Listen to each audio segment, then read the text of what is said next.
Hey guys, welcome back to the channel. In this video, I'm going to be talking about 10 things I'm specifically not buying in 2021 in an attempt to save a little bit more money. Now, I actually really do enjoy watching the videos that other finance YouTubers make on how they're going about saving money and what they're cutting out of their budget. So I thought I'd make the same video, and definitely not all 10 of these are definitely not going to be applicable to everyone, but I hope that maybe there's one or two things in there that maybe you can take away from this video and go, actually, maybe I could cut that out of my budget and it would help you save potentially like hundreds of dollars per year, if not thousands of dollars, some of these tips. So let's get stuck into it. And the first thing I'm specifically not going to be buying in 2021 is meat.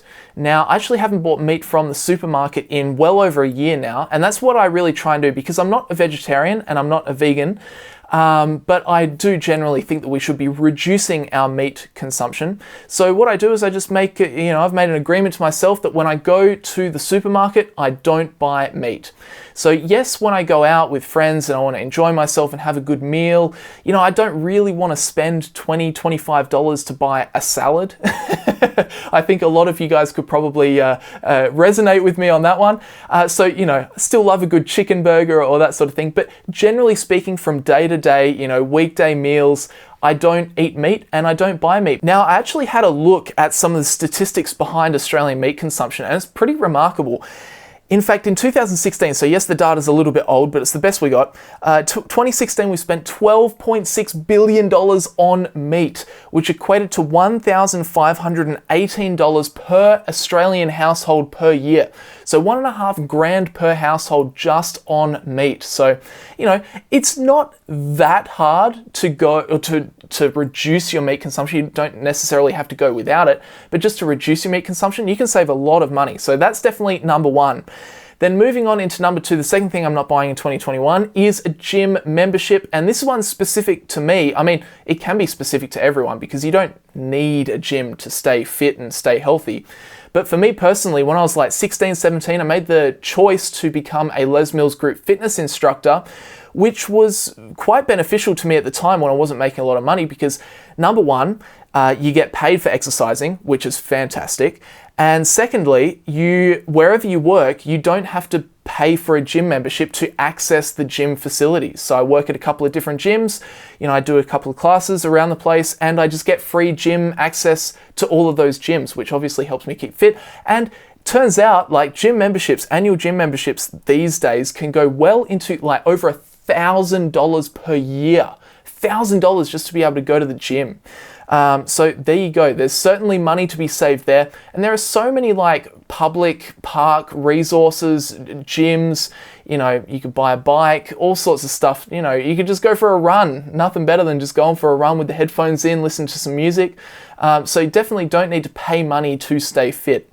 Anyway, the third thing I'm not going to be buying in 2021, this one would probably be more specific to me. And this one is fuel. I'm not going to be buying fuel in 2021. That is, of course, because I've just bought my Model 3. Oh, I love that car. It's so good.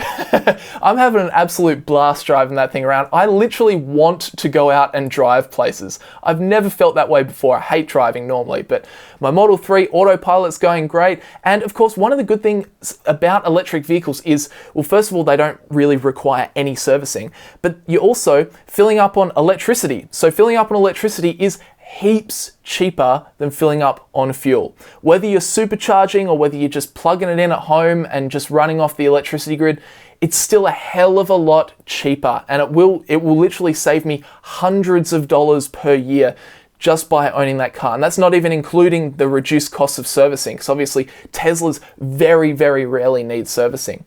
And I totally encourage it. If you're someone that's on the fence with an electric car or specifically a Tesla, take the leap. I mean, I did it, and I'm absolutely having a blast. It is a fantastic car. I absolutely love it. So, give it a go.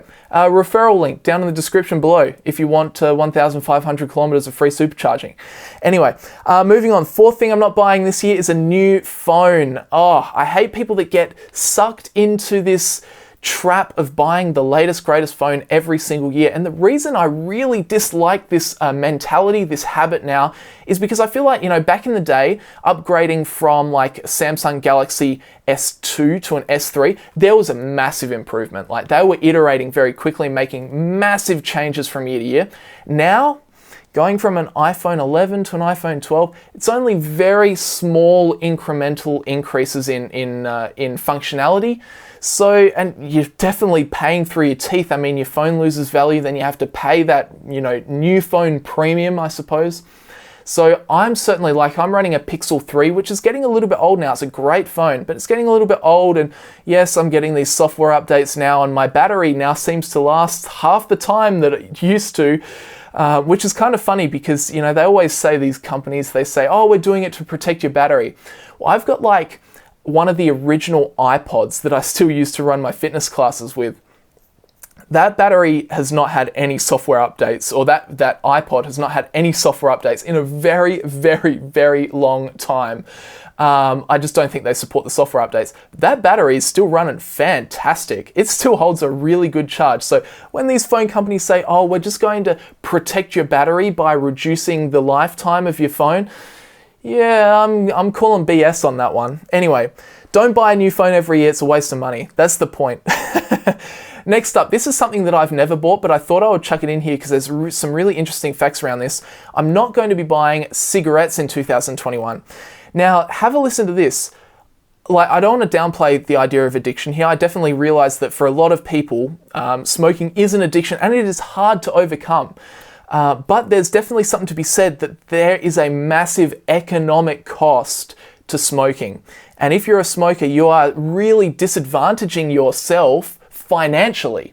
So have a listen to this. This is a very interesting tidbit I got from an article here. Australian smokers will need to fork out an extra 12.5% for their cigarettes from Tuesday, 1st of September, this is last year, as the tobacco excise increases. Successive tax hikes from April 2010 have pushed the price of cigarettes higher, with today's hike meaning a 25-pack of Marlboro Gold cigarettes will cost $48.50, while the average 20-pack will cost around $35. Over the course of a year, that means a pack-a-day smoker will literally burn through $12,500. And that's pretty crazy. And there are still a fair few Australians that are smokers. Yes, thank goodness the number is going down. The percentage of the population that smokes is going down. Thank goodness, because it's essentially just like giving yourself cancer. But how crazy is that? If you're a pack-a-day smoker, and I know a couple of people that are a pack-a-day smoker, that's going to set you back $12,500 every single year. That is insane. Imagine what you could do with $12,500. You could do so much. You could buy multiple TVs. You could update a new computer, get a new Xbox. You could do whatever you wanted. For a lot of people, that could pay a fair chunk of their annual rent cost.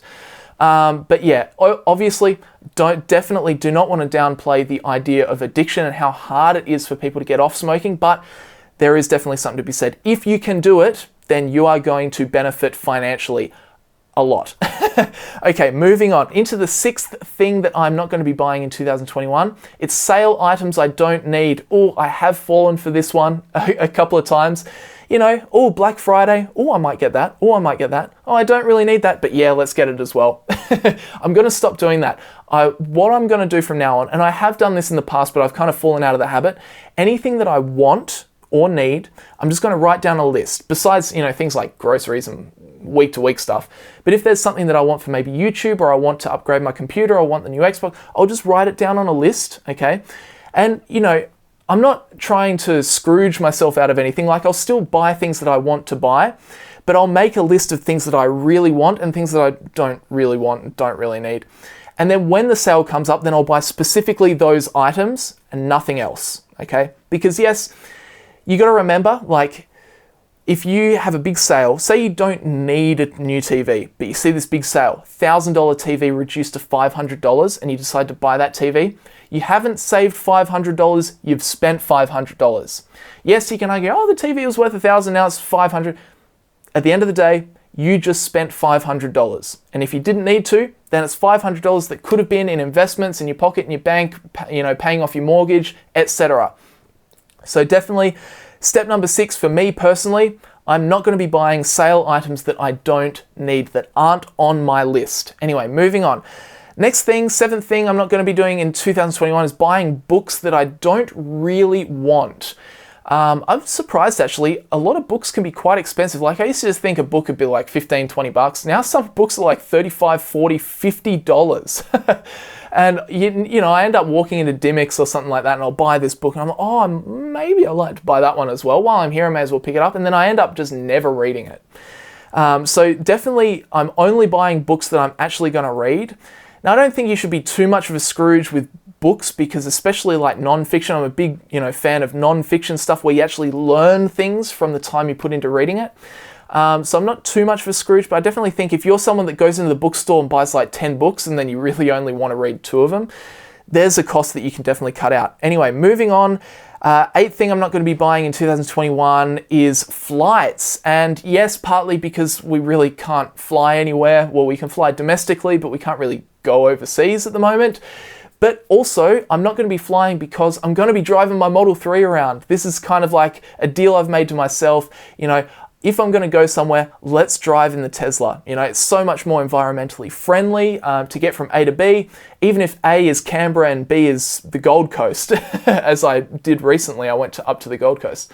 But yeah, I'm definitely going to look to avoid flying if I can, and I'm going to drive the car instead.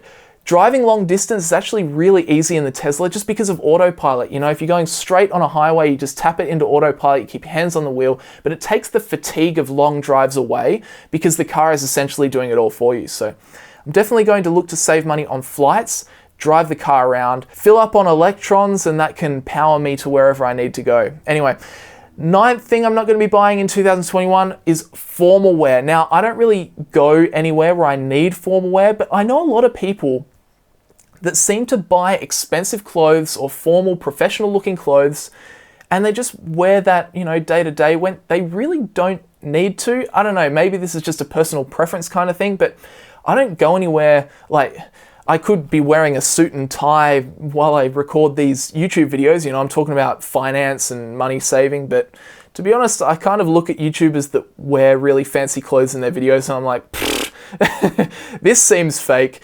So I don't really need to wear formal wear for anything. I don't really go to these fancy events or anything like that. So it's just an easy one where I just don't have to buy it. I'm not going to buy it. I'm not going to be one of those people that just wants to look $1 million every single day of the week when really all you're doing is sitting around your lounge room, maybe playing video games. That's just definitely not me. So formal wear, yeah, not for me in 2021. Maybe if I need to go to some event, I might invest in, a suit or something. I've only got one suit. Like, that's it. That's the full extent of my formal wear. The rest is t-shirts, pants, chinos, whatever. I've only got one suit and I've probably worn it once in the last 5 years. So there you go. Anyway, moving on, the 10th thing I'm not going to buy. I put this one last because a lot of you guys are going to disagree with me on this one. I'm not going to be buying coffee. Now, I've never been a coffee drinker. But I know a lot of people are and they really get hooked on, they need to wake up and they need their coffees. I've kind of taken the approach, just never start. If you never start, you'll never know what you're missing out on and you'll save a lot of money in the process. Kind of like alcohol, I guess. You just never start, you never know what you're missing. So that's definitely one for me. I don't buy coffee from the supermarket. I don't buy instant coffee. I don't buy coffee when I go out. I just avoid it altogether. I literally do find I have no trouble, getting up in the morning and getting to work. I feel like you definitely just grow used to needing that one a day coffee. Your body's almost like, oh, I need it. When really, if you never start, you just don't know. So that's going to be the 10th thing. And overall, they are my 10 things that I'm specifically not going to be buying in 2021. I hope that maybe you got something out of this video.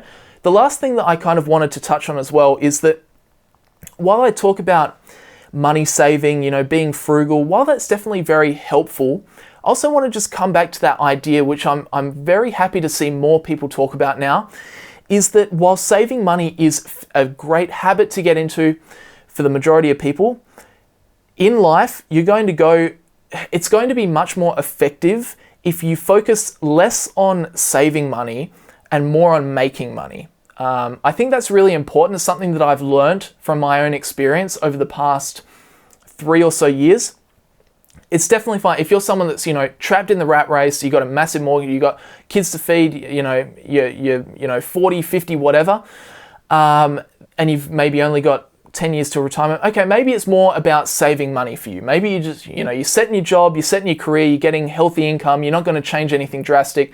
Then it is about saving money. But if you're someone that's young, and maybe you don't really have all that many expenses that you could potentially cut, then it's going to be much, much more beneficial for you to focus your time and focus your energy on making more money, whatever it is.